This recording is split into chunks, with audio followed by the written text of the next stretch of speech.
भारत की सबसे बड़ी बोर्ड परीक्षा में हिंदी के विषय में 8 लाख बच्चे फेल हो गए। एक हिंदी भाषी प्रदेश में लाखों की संख्या में बच्चों का फेल होना विशेषज्ञों को भी सोचने पर मजबूर कर रहा है।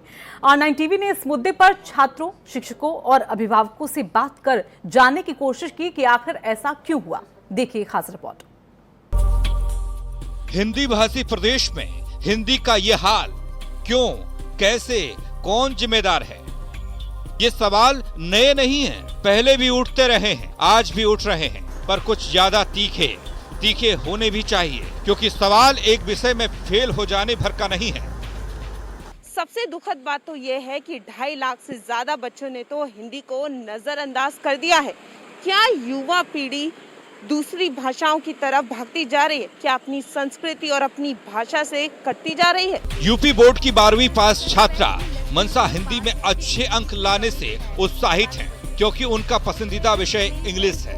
लेकिन उनका मानना है कि हिंदी उनकी मदर टंग है, इस कारण हिंदी का ज्ञान जरूरी है।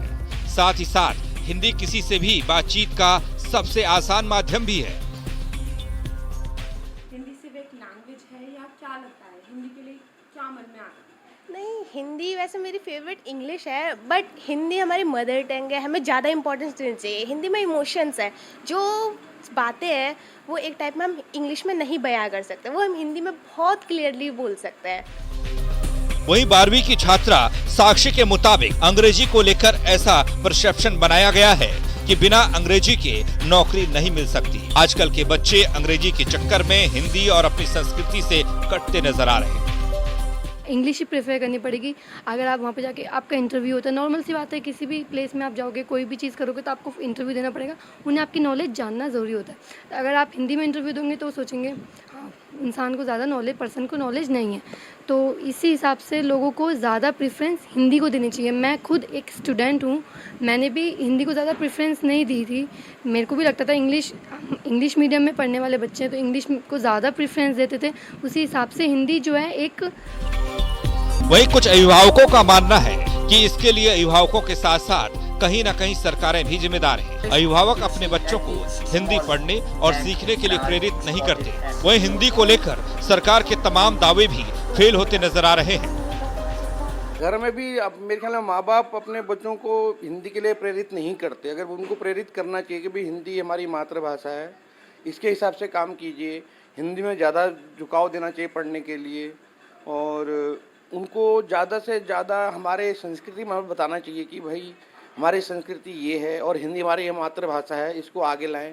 और गवर्नमेंट को भी इस तरफ, हालांकि उन्होंने ध्यान दिया, उन्होंने कहा भी हमारे जितने भी काम हैं ऑफिस में सारे हिंदी में होने चाहिए, लेकिन उस पर कभी सख्त कदम उठाए ही नहीं है। कुछ शिक्षाविदों का मानना है कि वैश्वीकरण के इस दौर में निजीकरण और बाजारीकरण को बढ़ावा मिला और हिंदी हाशिए पर चली गई। इसके अलावा शिक्षक छात्रों का अनुपात भी हिंदी की खराब स्थिति के लिए जिम्मेदार है। जो आज मुझे लग रहा है जो सबसे बड़ा दिक्कत क्या है इन हिंदी भाषी प्रदेशों में, आज उदारीकरण, निजीकरण और वैश्वीकरण के दौर में मैं ये मानता हूं कि ज्यादातर जो नौकरियां जो हैं उसमें एक जो बाजारीकरण है, जो व्यवसायीकरण हुआ है, उस व्यवसायीकरण और उस बाजारीकरण के दौर में हिंदी बिल्कुल हाशिए पे चली गई है। विदेशी बोली के मददगारों और तलबगारों के बीच एक ऐसा छात्र भी मिला जो फर्राटेदार संस्कृत श्लोक सुनाने लगा। ओम सहना भवतु सहना भुनक्तु सह वीर्यं करवावहे तेजस्विनामहि नमस्तु माहि करवावहे ओम शांति शांति शांति ही। हिंदी भाषी प्रदेश में ही नई पीढ़ी में हिंदी को लेकर इस तरह का लचर प्रदर्शन हमें हिंदी के भविष्य को लेकर चिंतित होने पर मजबूर करता है। हिंदी की इस दुर्दशा के लिए आखिर कौन जिम्मेदार है, ये प्रश्न उठना स्वाभाविक है। आ रहा है कि हिंदी विषय में जो है बच्चे लगातार फेल होते दिख रहे हैं। बात यहाँ से फेल होने की नहीं है, बात यहाँ हमारी संस्कृति से जुड़ी है। जिस तरीके से बच्चे अपनी संस्कृति को नज़रअंदाज कर रहे हैं वो काफ़ी गलत है। तो बच्चों के लिए ज़रूरी है कि उनको घर में और बाहर ये यकीन दिलाया जाए कि हिंदी उनकी मातृभाषा है, उनकी राष्ट्रभाषा है। उसको वो कमज़ोर ना समझे, उसको आगे लेकर बढ़े।